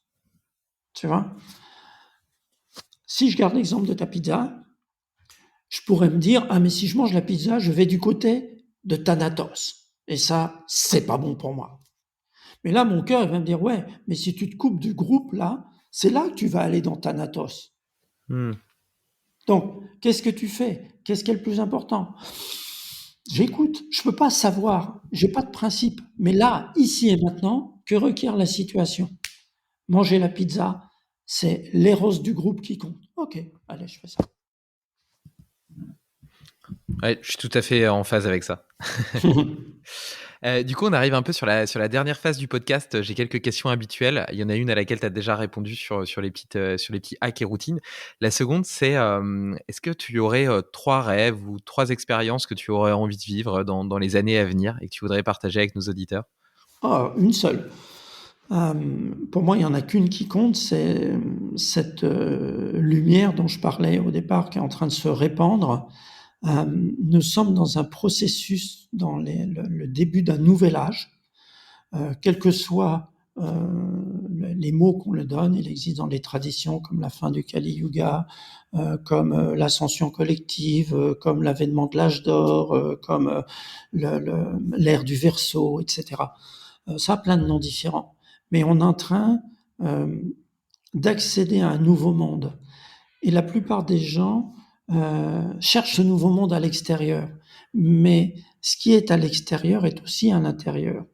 Nous vivons les temps d'apocalypse. L'apocalypse, c'est un mot grec qui veut dire révélation, lever du voile. C'est pas du tout destruction. Nous sommes en train de vivre les temps d'apocalypse. Nous sommes dans cette levée du voile et on le voit à l'extérieur. Ceux qui ont envie de chercher derrière les apparences, comme disait Hegel, la vérité s'inscrit toujours en négative des apparences. Moi, si je veux chercher la vérité, il faut que j'aille à l'opposé des apparences. Eh bien, cette réalité, elle est en train de se faire à l'intérieur. Et moi, je le sens à l'intérieur de moi. Il n'y a qu'une chose qui me guide, c'est de connaître ça à l'intérieur de moi. Cet éveil qu'on peut appeler ça l'ascension, on peut appeler ça l'ascension ou l'éveil christique ou ce que tu veux, mais c'est vers ça que je vais. Et rien ne me fera rien ne me déroutera de ça. Ni une pizza, ni autre chose. Super. Est-ce que tu aurais un livre et un prochain invité à me recommander? Alors, celui qui me vient, ça pourrait être Bruno Clavier, si elle acceptait ça. Je sais que c'est un homme très occupé, avec son dernier livre, L'inceste ne fait pas de bruit ou Les fantômes familiaux. Ouais, je pense que ça pourrait être assez sympa d'inviter quelqu'un comme lui. Donc Bruno Clavier pour l'invité et le livre? Les fantômes familiaux, ou un autre livre de quelqu'un d'autre ou de Oui, lui? un livre que tu voudrais m'offrir, par exemple, et qui pourrait faire écho à cette discussion. Ah, alors tu as mon livre obligé, qui est sur les conditionnements. Sinon, Je le mettrai de toute façon en fait, il y a un article qui est avec plusieurs citations, le sommaire, toutes les citations un petit peu importantes que tu as partagées, et à la fin, il y a aussi toutes les ressources avec les autres podcasts dont on a parlé, les livres que tu as évoqués, et cetera. Donc je mettrai tout ça, également évidemment les liens vers la méthode Charbonnier. les livres, tu as parlé des 4 accords Toltec, qui est pour moi un livre central. Ah, Euh, il y a Le pouvoir du moment présent, bien sûr, aussi écartelé. d'Eckhart il y a Conversation avec Dieu, les 3 premiers tomes de Conversation avec Dieu. On peut citer aussi Et si la maladie n'était pas un hasard, de Thierry Lamotte, je crois. C'est Lamotte, mais je me souviens plus de son prénom. Vraiment pour comprendre le mécanisme du fait que toutes les maladies viennent des émotions. Des émotions, tous les problèmes viennent des émotions qu'on ne traite pas. Ça, c'est vraiment... Ouais, c'est intéressant. Il y a un autre livre que j'ai lu un petit peu sur le sujet qui est Le placebo, c'est vous de Joe Dispenza, qui explique justement comment notre système de croyance influence jusqu'à l'expression de nos gènes et donc le fonctionnement de notre physiologie, le fait d'avancer, de réussir certaines choses et même de guérir potentiellement de maladies ou en tout cas de ne pas les développer. Donc ça va un petit peu dans le même Ouais. sens. C'est ce qu'on appelle l'épigénétique et il y a un auteur qui s'appelle David Wilcock, qui est aussi un médium, un voyant américain qui a fait des recherches là-dessus et qui a établi de façon avérée que on pouvait faire repousser une dent qui avait été arrachée, que voilà, un organe qui avait disparu repousse aussi, enfin, etc. Comme les lézards. C'est ça. Écoute, je connaissais pas, mais j'irai creuser un peu, ça attise ma curiosité. Du coup, si on veut faire son festen et suivre les 12 séances du programme Charbonnier, toi, tu exerces encore ou plus du tout? Non, moi j'accompagne, puis je m'occupe de la formation, c'est-à-dire que je forme des accompagnants à la méthode Charbonnier et j'écris. Et donc, vous allez sur le site méthodecharbonnier.com. Et dans méthodecharbonnier.com, il y a une page accompagnants, où là, il y a tous les accompagnants qui ont décidé de figurer sur le site, parce qu'il y a des gens qui ont choisi de pas l'être. Et parmi ces gens-là, vous choisissez tous et toutes travaillent à distance aussi. C'est-à-dire que ça marche parfaitement bien via Internet maintenant. Moi, j'ai commencé même, j'accompagnais au téléphone, tu vois. Je faisais des accompagnements au téléphone à l'époque. Je vois qu'il y a toute une petite présentation, une description, etc. Du coup, pour permettre de voir avec qui on a un lien. C'est ça. Et puis, il y a des témoignages. Les gens mettent des témoignages sur... il y a leurs clients qui ont témoigné de leur accompagnement. Est-ce que c'est indiscret de demander à peu près combien ça coûte? Alors, ça dépend. Ok. Parce que le prix est libre. Ça dépend des pays, tu vois, aussi, parce que si tu choisis un accompagnant en Suisse, là, tu vas pas payer le même prix, avec les prix sont différents. Mais disons que en moyenne, tu vas payer entre 50 et 100 euros de l'heure. Ok. Donc en sachant qu'il y a une douzaine de séances, donc ça fait entre 600 et 1200 quoi. Alors non, parce que les séances, c'est 2 heures. Ah, ok. Chaque séance, c'est 2 heures. C'est vraiment 2 heures de travail. C'est vraiment, ça dure pas longtemps, mais c'est d'une grande, grande intensité. Vraiment. Ouais, j'imagine. Tu as bien insisté sur ce point. Ok, super. Pour fermer un petit peu faisant écho au petit check-in que tu m'as fait en début de podcast, est-ce que tu pourrais me faire ton check-out? Donc, qu'est-ce que tu as pensé de cette discussion, de cette petite heure 40 de partage avec moi?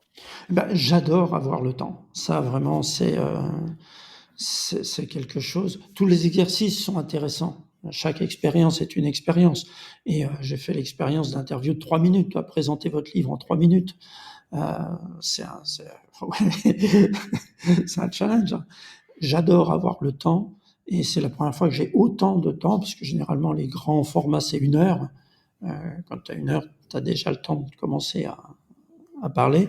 Mais euh, j'adore avoir le temps, j'adore que tu parles de toi. Euh, c'est vivant, c'est léger, c'est fluide, tout ce que j'aime. Ouais, c'est super. Écoute, c'est une des raisons pour lesquelles j'adore ce support du podcast, qui est que, étant donné que les gens les écoutent pendant leur trajet en voiture, quand ils promènent leur chien, etc., même si ça favorise pas forcément la pleine conscience, ça permet justement d'être sur des formats très longs parce qu'ils vont les consommer en plusieurs morceaux et ils vont pas être bloqués devant. Tu vois, une vidéo, tu es bloqué devant, tu es obligé de rester. Du coup, si ça dure 2 heures, bah, tout de suite, c'est assez contraignant. Ce qu'on n'a pas avec le podcast, et donc on peut se permettre justement d'aller vraiment en profondeur. Et j'ai l'impression que c'est un des derniers bastions de la profondeur, tu vois, dans cette économie un petit peu de l'attention, où à chaque fois, tu vois, même quand on lit des articles sur Internet, peut-être pas toi, parce que tu fais partie des gens qui ont beaucoup travaillé sur eux, mais quand tu as des journées un petit peu chargées, tu vas avoir tendance à lire en diagonale. Tu vois, tu vas sauter des passages. Le but, c'est d'aller vite, tu vois, de passer vite à autre chose. Moi, dans ma startup, je travaille pas mal sur la vidéo. On est sur des vidéos de 90 secondes parce que parce qu'on n'a pas assez d'attention pour faire des formats longs et que c'est ce qui fonctionne, tu vois. Et, euh, et, donc, euh, et donc, je trouve ça super justement de pouvoir prendre le temps de parler. Tu vois, on parlait de moments de qualité, de partage. Enfin, je pense que pour créer de la qualité, du partage, il faut avoir le temps, surtout qu'on se connaît pas au début, tu vois. Donc, il faut un petit peu de temps aussi pour mettre le rouleau en marche, etc. Et puis après, au bout d'un moment, il y a une espèce de magie qui s'opère et puis ça part dans tous les sens. Et je te disais que je m'étais jamais senti aussi bien qu'aujourd'hui et que j'avais l'impression d'être parfaitement aligné avec moi-même. Bah, c'est en partie et majoritairement grâce à ce podcast, grâce aux nombreuses discussions que j'ai pu avoir avec d'autres personnes qui ont créé un terreau de réflexion dans mon cœur, dans ma tête, des expériences que j'ai été amené à vivre dans ce contexte-là et qui petit à petit m'ont aidé à progresser sur mon chemin personnel et à m'épanouir. Ouais. Tu dis le mot juste, je crois, c'est l'expérience. C'est tout le monde file à fond de train, consomme, consomme, mais ne fait pas d'expérience. Il n'y a plus d'expérience, vraiment. C'est beaucoup des expériences sont virtuelles, puis on y va avec le métavers encore plus là. Et je consomme, je manque, je veux, et j'irradie rien du tout, et je fais pas d'expérience avec mon cœur. Je suis juste en train de mourir tranquillement. Et ça, voilà, tes podcasts, ils contribuent à inverser l'inversion. Et merci pour ça. Merci d'amener de la lumière. Ben, merci à toi d'avoir partagé toutes tes connaissances, cette belle sagesse et les expériences que tu as vécues qui t'ont permis d'arriver jusque-là. Et donc, on va rester sur ce beau mantra qui est vivez des expériences. Allez, on est dans l'action et C'est puis ça. voilà. Il n'y a pas de changement sans action. Et puis Agissons. il faut C'est vivre, ça. tu vois. Enfin, je veux dire, c'est tellement facile, je trouve. Aujourd'hui, tu vois même. En fait, c'est ça que je trouve le plus dramatique, c'est que c'est pernicieux. Dans la mesure où c'est tellement facile de faire ta journée de boulot, de rentrer chez toi, d'être un peu fatigué, de te poser sur ton canapé devant Netflix, et puis le week-end, du coup, tu vois, t'as déjà travaillé toute la semaine, t'as pas envie d'en rajouter encore, tu vois. Et donc, petit à petit, tu te nivelles vers le bas et tu dégrades la richesse, la diversité des expériences de vie qui sont à ta disposition. Tu parlais du métaverse tout à l'heure, mais pour moi, c'est une ineptie tellement il reste tellement de merveilles à découvrir, à vivre justement dans le vrai monde. Tant et si bien que moi, j'ai l'impression que j'aurai jamais assez de temps pour faire toutes les choses qui m'animent. Et alors, en perdre pour aller les vivre de façon virtuelle et puis imaginer nos rapports sociaux, nos relations sociales, etc., de façon complètement dépersonnifiée dans un univers virtuel. Enfin, je trouve que c'est tellement dommage. J'ai l'impression que c'est une régression, tu vois. On le voit avec la nourriture. Le corps et la nourriture, c'est vraiment un exemple pour voir comment tout fonctionne. Euh, on est arrivé dans notre société à une nourriture tellement dénaturée que les gens, tu vois, comment on dit, pas fast food, mais la junk food. Aux États-Unis, tu as tous les obèses, puis on en a en France aussi. Les gens sont arrivés à une telle dégradation qu'ils ne peuvent plus, leur corps ne peut plus métaboliser que des graisses et du sucre. C'est-à-dire que tu leur donnes des légumes, ils vont tomber malades. Et alors évidemment, tu vois, c'est la même chose avec les pensées, avec les expériences. Les gens, ils en sont arrivés à consommer de la merde et ils sont incapables de produire la discipline nécessaire pour reprendre leur vie en main vers le bonheur. Eh bien, moi j'aime beaucoup justement dans la nourriture les travaux de Thierry Casasnovas, qui, alors lui, si tu voulais l'inviter, alors tiens, lui, tu ferais un super truc. Où on va partir de là où on est, mais on sait qu'on va devoir reprendre les commandes et que ça va être difficile parce que on est descendu à l'envers très loin. Hein. Comme tu dis, quelqu'un qui rentre, qui se pose devant Netflix, ben, dire je vais m'occuper de mes émotions, je vais m'occuper de mes manques, oh là là, renvoie Netflix. Allez. Ouais, et puis en plus après du coup ça fait un cercle vicieux comme tu le présentes bien parce que tu t'es adapté justement à tes mauvaises habitudes de vie.